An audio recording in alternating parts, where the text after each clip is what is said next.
What's happening, folks? Back with another reaction, back with some more Bridges, and we're back to start the second album, Våkenatt, 1980, but it is a complicated story when it comes to listing what year this album is from. Thank you to Sophia for providing the story here for me, and we're going to listen to the opening tune, which is Fakkeltog, which, as I mentioned when we reacted to that album, I've learned means torchlight procession, and Våkenatt means waking night, or wakeful night, I believe. But yeah, so they finished the first album in summer of 1980, and a few months later they went back to a new studio, I think Sound Art Studio in Oslo, to record the second album. But unfortunately, at some point, a thief broke into the studio and took the demo tapes along with Viggo Bondi's guitar, I believe, or bass guitar. So they obviously were distraught by this and eventually put out a newspaper appeal saying, hey, what you stole is worth nothing to you really, a few hundred kroner, I believe the phrase was. Whereas to us, it's going to cost us thousands of dollars to try to, re-record the material and so on. I do believe eventually both the bass guitar and the tapes were found. But ultimately, by that point, disagreements and tensions had arisen in the group, and eventually they disbanded, and Paul and Mag set off to London, and eventually a-ha would be born, and the rest is a long and complicated history. But yeah, so it never was released at the time, and apparently, by popular demand in 2018, they took the tapes and I don't know if they remastered them, I don't remember in the moment, but they eventually released the album. So this album is sort of 1980, sort of 2018, and I believe there's a hint that maybe some of the tracks were re-recorded in 81, even if they did get the demos back. So yeah, a long and twisted story just for this album alone. Given what we heard on the first album, I don't imagine that I'll be able to predict what is coming, but I would expect it to be more creativity and experimentation mixed with musicianship. Now, having said that, my understanding is that this album was designed to be more commercial and upbeat, not so, strange and psychedelic and experimental. So maybe perhaps somewhere in between what I was feeling with the first album and something more like, let's say, the commercial rock of the early 80s. So, don't quite know what to expect, but again, the first track on the album is Fakkeltog, so it's a nice connecting point to the previous album. Let's listen. This is the first track on Våkenatt by Bridges, and it is Fakkeltog.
Psychedelic. I want to hear them fall from miles and miles away. Even the vocals. There shall be no sound at all. And everything will be today.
what's in the night. Silvertoners die of light. Moonbird shadows light the shade.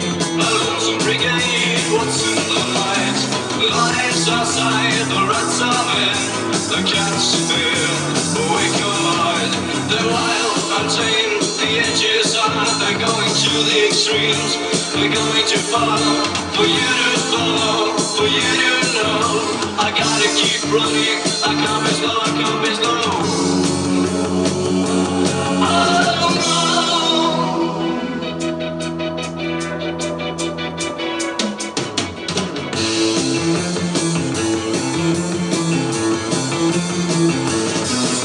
Lights outside, the rats are there. The cats fear, wake your eye. Somebody shout into the night.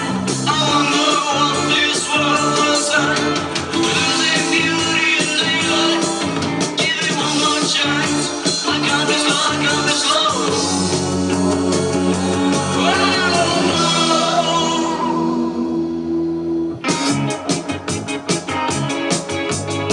Now a ska vibe.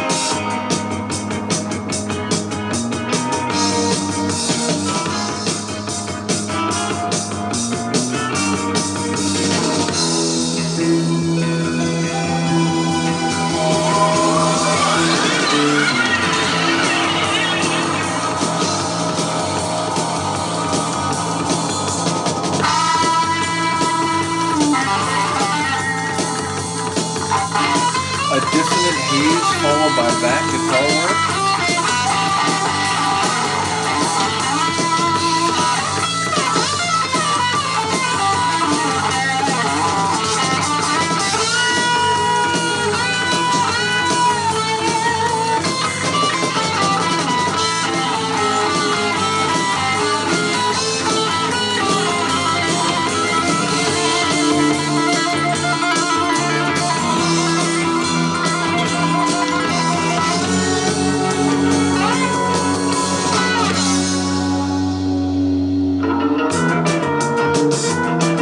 Back to like a 60s spy movie soundtrack.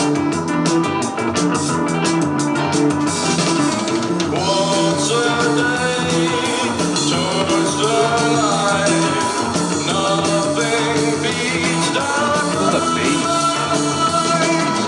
Tell me, girl, what's the world?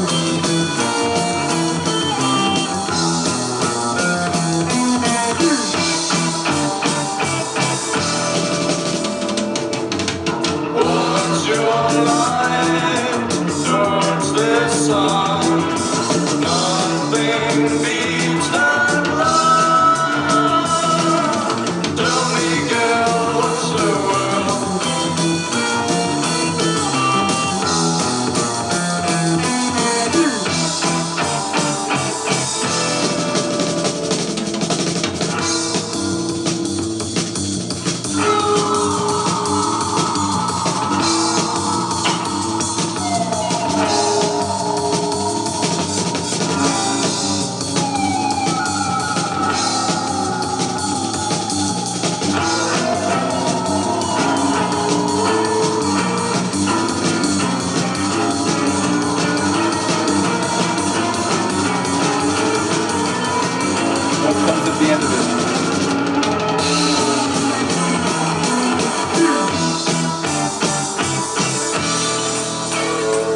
soul rock opening vibe.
I refuse to believe it's over until it does that.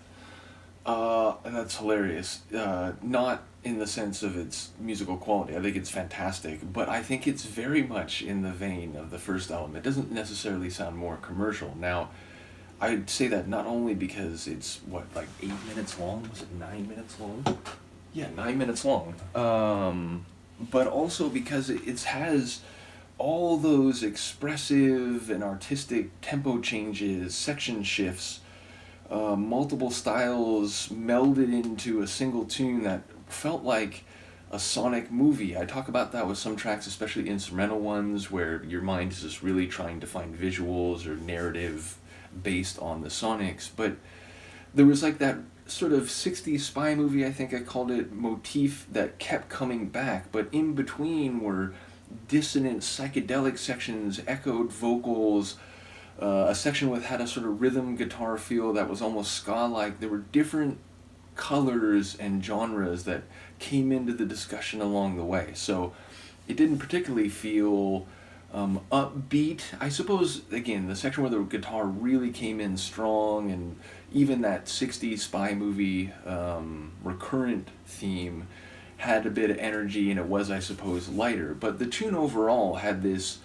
layered psychedelic meets soul rock meets experimental rock conclusion or configuration. So yeah, a really interesting album opener, one that has me wondering if the rest of the album will be their version of commercial, which is perhaps more artistic and unique than is usually meant when it's said that the train is chiming in or horning, using its horn. I'm going to stop talking now. I don't know what the hell I'm talking about, but thank you for listening. Let me know what you think of the tune, and me and the train will see you next time.